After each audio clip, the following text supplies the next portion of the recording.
Hi everyone, hello again, happy Easter. It's Easter Tuesday or Monday at the moment, and I am in a very special holy place. I am on Mt Tabor, also known as the mountain of the Transfiguration. And if you look over here, you'll see the church, the Catholic Church of the Transfiguration. There's another church from the Orthodox here as well somewhere. I haven't seen it yet though, I don't know if I will.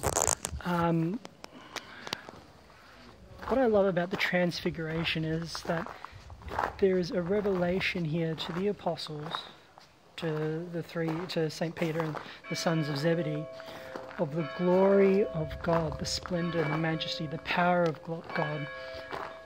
It's a really special thing. It's like a great confirmation of the faith that they've placed in Jesus. They see him with Moses and Elijah on top of the mountain, and Jesus is transformed into what we think would be a vision of him as he really is, as the Son of God.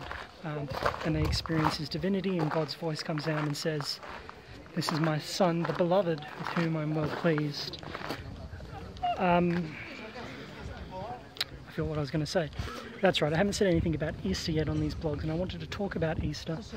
And I wanted to say that Easter is such a special celebration because we celebrate Christ's resurrection.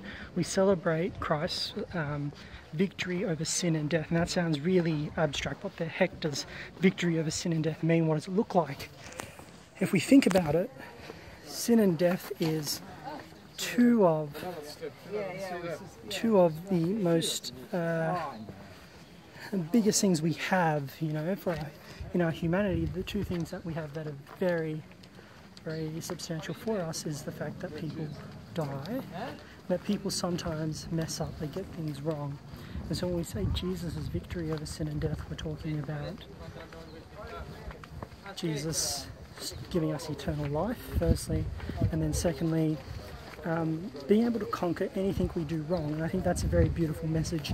And so to anyone that is following me on these blogs, I want to say to you that the resurrection is an awesome opportunity to let Christ into your life and to let him share his power of conquering sin and death, to let him share the power of, no matter what you're facing, no matter what struggles you're facing, whether it be work, relationships, whatever, to let him help you overcome it, to let him empower you to do that.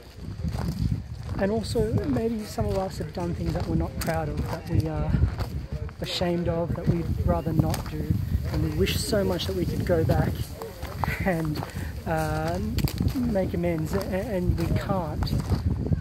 Life doesn't work like that, unfortunately. Sometimes we can, but sometimes we can't.